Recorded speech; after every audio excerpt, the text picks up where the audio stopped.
Funding for the Nashvillager podcast comes from the Hal Allen Clinic, specializing in minimally invasive robotic spine surgery and laser brain tumor surgery. For 40 years, the neurosurgeons of the Hal Allen Clinic have been national leaders in brain and spine surgery. This podcast is made possible by the listener members of Nashville Public Radio.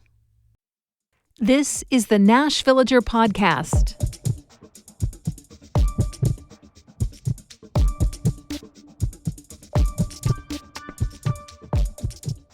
It's April 23rd, 2026. America's oldest public school was founded on this day in 1635, Boston Latin. The name reflects the school's original curriculum. Initially, the city paid for classes in Latin and Greek to be taught in the home of teacher Philemon Pourmort. How'd you like to have a name like that? Well, it was roughly another decade before a separate building was constructed for the school, but boy, it has lasted since then and had such a great impact. 5 of the men who signed the Declaration of Independence were Boston Latin graduates, including Ben Franklin and John Hancock. Today, Boston Latin is kind of like Hume Fogg or MLK high schools here in Nashville. We call them academic magnets, but in Boston, they use the term exam school. Either way, what it means in the broadest of strokes is that the schools are known for being rigorous, and students have to meet high academic benchmarks to get in, but they are still public schools. I'm Nina Cardona, and this is your daily digest of what's happening around Middle Tennessee with historical context from Nashville Public Radio, WPLN News. The schools have been at the center of Tennessee's political discussions for the past few years, and that's certainly been true during the legislative session that's now drawing to a close. We've been giving updates on those bills as they move through the House and Senate over the past couple of months. But it's hard to keep track of which measure did what and where things ended up. So I thought I'd take a moment to pull some of it together. One big thing is, of course, vouchers that let families use public funds to pay for private education. The complicating thing anymore when we talk about school vouchers in Tennessee is that there are 2 different voucher programs that work differently, and both have been up for discussion this year in one way or another. The big program, officially called the Education Freedom Scholarship, is what we more often refer to as Tennessee's Universal School Voucher Program. That's because it's available to families all across the state, regardless of income. This academic year is the first that those vouchers have been in play. 20,000 students were given $7,000 each to go towards private school tuition. The governor and many legislators wanted to double the number of available vouchers. But the measure that eventually passed last week was downsized a little to save some money. So the program will expand to 35,000 vouchers. As WPLN education reporter Camelia Burris told us in her coverage of those debates, some legislators use the expansion as a chance to question the lack of data being tracked. They asked why there's no testing requirement to see whether vouchers actually improve kids' education, or even just records showing how many used vouchers to leave public schools for private institutions. That kind of data would show if they're mostly being used as a tuition discount by families that were already paying for private school. And some lawmakers expressed frustration that the vouchers really do nothing for their constituents because they represent areas that have few or no private schools.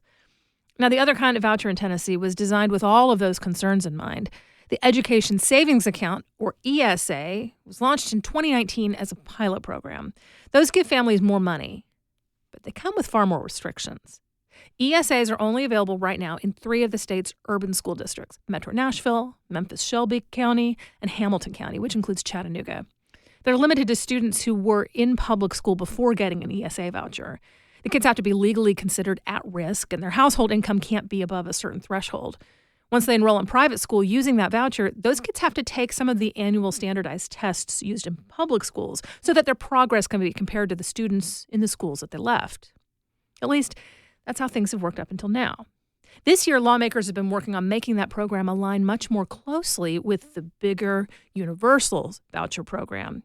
As Chalkbeat put it, the changes proposed this session would almost merge the 2 voucher plans by loosening up the ESA requirements and limitations by a lot.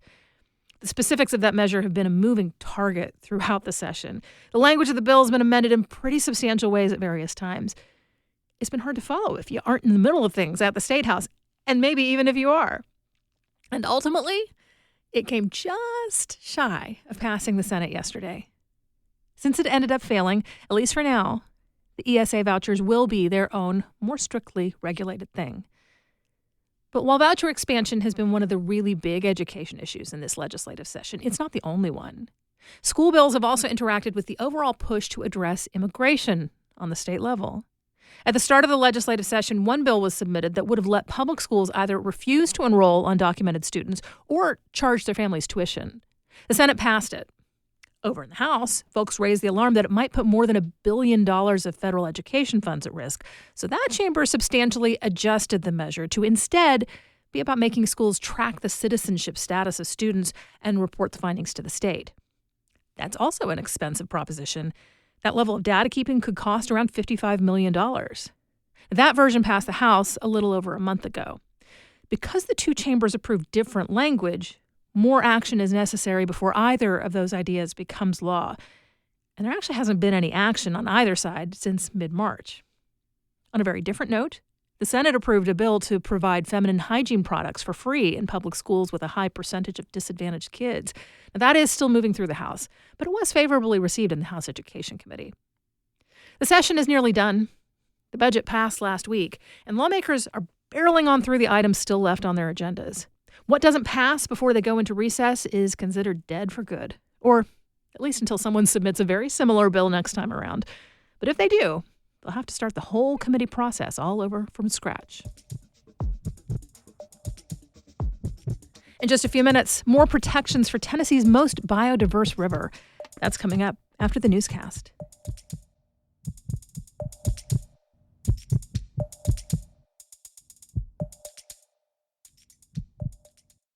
Funding for the Nash Villager podcast comes from the Hal Allen Clinic, specializing in minimally invasive robotic spine surgery and laser brain tumor surgery. For 40 years, the neurosurgeons of the Hal Allen Clinic have been national leaders in brain and spine surgery.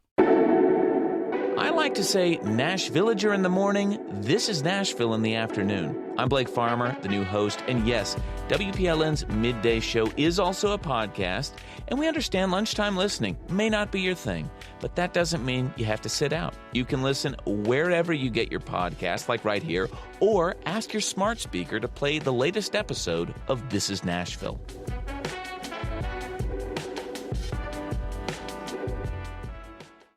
Here's the latest from WPLN News. Before the explosion at Accurate Energetic Systems in Bucksnort last October that killed 16 people, the explosives manufacturer had not had an inspection since 2019. The Tennessean reports that's not unusual. Based on workplace injury data, explosives manufacturers are classified as low hazard, which can set them up for less frequent inspections. Tennessee's Occupational Safety and Health Administration, or TOSHA, tells the paper most of its visits to work sites are triggered by imminent danger, fatalities, worker complaints, or referrals. So until something goes wrong or workers speak up, safety regulators are not likely to take a look. Following the explosion, TOSHA fined the company more than $3 million, the largest fine in agency history. The Nashville Electric Service is pursuing reforms after its electric system failed during an ice storm in January. Power losses stretched out for 16 days, and the company delayed giving people estimates for the time of restoration. WPLN's Caroline Eggers reports that an independent review shows it didn't have to be that way. The storm coated Nashville with upwards of 0.75 inches of ice, snapping tree limbs and pulling down power lines. About half the city lost power. Now, NES is looking to do better. The group hired legal groups to coordinate a review of its planning and response to the storm. And CEO Teresa Boyle-Zaplin told the company's board on Wednesday that NES is taking action now ahead of the stormy spring season. So we've committed the last 80-plus days to making significant progress in the areas that impact our customers the most. The review found that NES did not have sufficient planning or communication for a large-scale event. Critically, the company did not have a reliable method to estimate the workers needed to respond to the storm. The review authors also recommend a new outage alert system. Then, NES can consistently provide an estimated time of restoration when customers lose power. Caroline Eggers, WPLN News. A trial over Tennessee's near-total abortion ban is set to begin in less than a week. Ahead of the case, a judge has dismissed 2 of the plaintiffs' claims, but is allowing 2 more to go forward. Davidson County Chancellor Patricia Head Muscal agreed with the state that the law does not violate patients' rights to equal protection. But the case will still consider whether Tennessee's law infringes on patients' right to life, because they say it can prevent them from receiving life-saving care. The law includes a clause permitting the procedure when medically necessary. Doctors claim the language is unconstitutionally vague. Their claim will also be considered. Next year, Tennessee State House and the surrounding area could be part of a new Capitol Protection Zone. Lawmakers passed a bill increasing law enforcement presence at the Capitol with restrictions on protesting. GOP lawmakers cited concerns about rising civil unrest and terrorism. Democratic lawmakers criticized the measure as unnecessary. There's been no major breach since the Tennessee Highway Patrol took over security there 45 years ago. Last year, the state legislature created a fund that would give money to strengthen independent music across Tennessee. The thing is, they didn't put any money into it. In this legislative session, state lawmakers voted down a bill to fund the account. Music and culture reporter Justin Barney has more. The Tennessee Live Music and Support Act would have created a grant program to give $2 million to independent venues, promoters, and musicians in Tennessee. Once the money would be in the account, venues like the Five Spot or The End could apply to get a grant of $100,000. The bill was proposed to fight corporatization in the music industry and protect stages where artists develop their craft before going on to larger stages.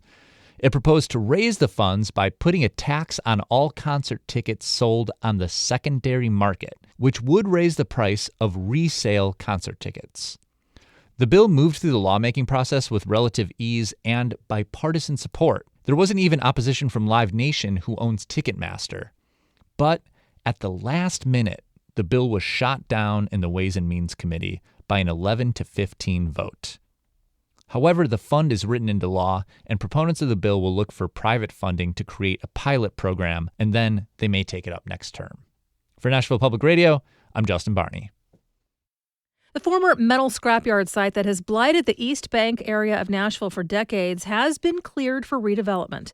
Nashville's Metro Council gave their final go-ahead Tuesday night. It's yet another step forward in the city's massive redevelopment of the neighborhood across the river from downtown. Councilmember Jacob Coupin, who represents the area, says the vote was a big deal. As a Nashvilleian, as someone who loves this city, to see, months and months and years and generations of work coming together, to see council members with different viewpoints and different amendments kind of landing on similar pages and working together to make this a project that's not just for one district, but for the whole city.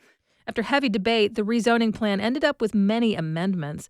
They included setting restrictions for how the area could be developed, like banning any further stadiums, limiting hotels, establishing parking requirements, and calling for a transportation analysis. The council also approved zoning bills related to Oracle's planned campus, also along the East Bank. And last week, TPAC revealed designs of its new facility, which is expected to open in the neighborhood in 2030. It's National Library Week, and Tennessee libraries are grappling with which books are appropriate for their youngest readers. Rutherford County is at the heart of this controversy. Its school board is being sued by the American Civil Liberties Union over the removal last month of books touching on sexuality and race. And most recently, the county received national attention after firing its library director after she refused to relocate books relating to LGBTQ from the children's section to the adult section. Christina Soontornvat says this type of censorship dampens kids' desire to read. Because a lot of the books that are getting pulled, these are high-interest titles for students. They're very engaging, and the kids are just not going to be satisfied reading those same old classics that some people think they should read, and that it's negatively affecting their literacy and their reading skills. On our midday show, This is Nashville, Soontornvat also said that pulling books from the shelves makes authors second-guess what they'll write because of a fear that libraries won't purchase their work. You'll find more news anytime at WPLN.org.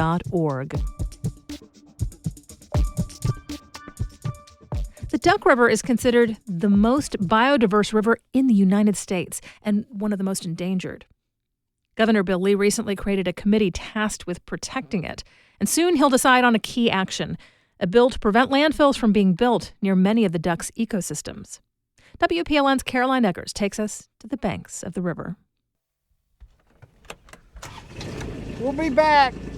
Doug Jones fires up an ATV to cruise through his 150-acre farm. So, he figured out this is sort of wild country.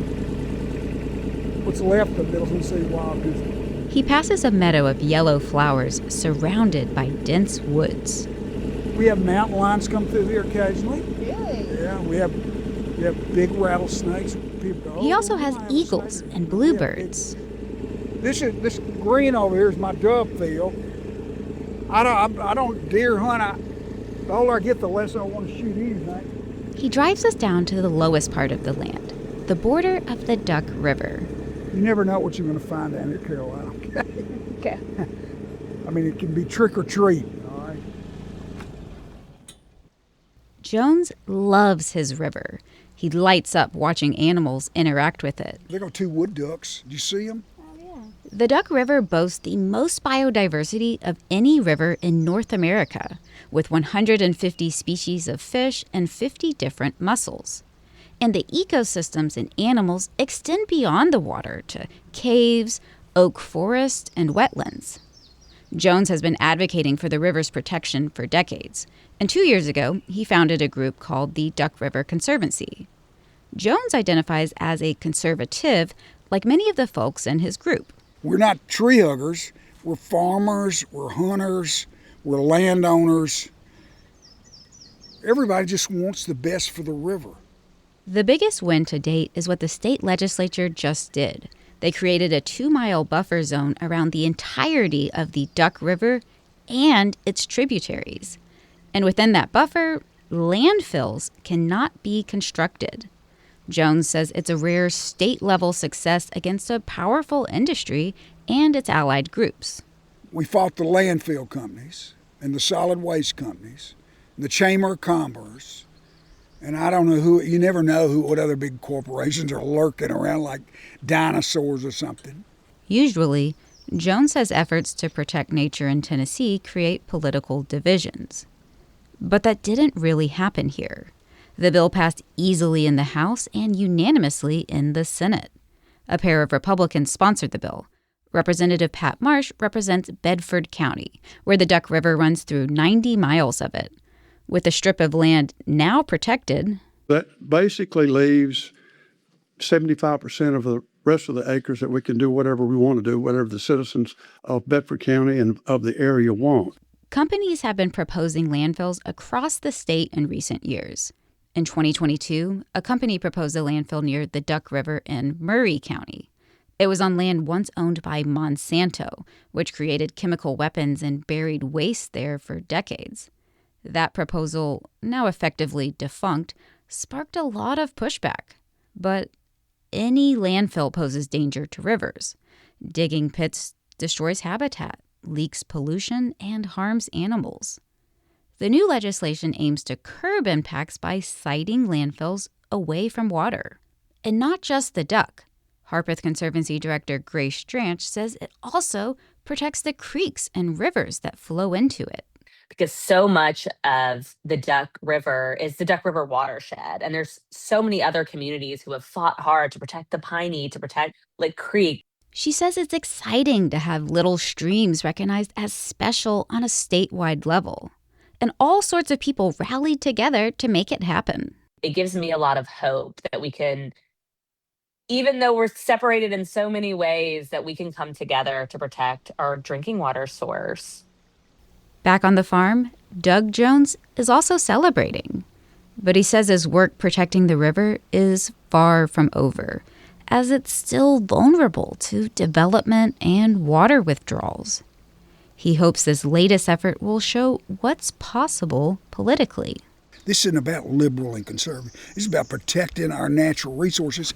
And from all the different sides, people are going to have to, give up something maybe. That way, looking after the environment could once again be a common goal. Caroline Eggers, WPLN News. We do this roundup of Nashville news every weekday. Please consider subscribing on your favorite podcasting app. Thanks so much to all of you who've left 5 stars, a thumbs up, or a review in your app of choice. That little bit of love really does tell the algorithms that more people should hear about us. And of course, everything at WPLN News is listener supported. You can make a donation at WPLN.org. And that's it for today. Thanks so much for listening. Let's make this day a good one, and we'll catch back up tomorrow.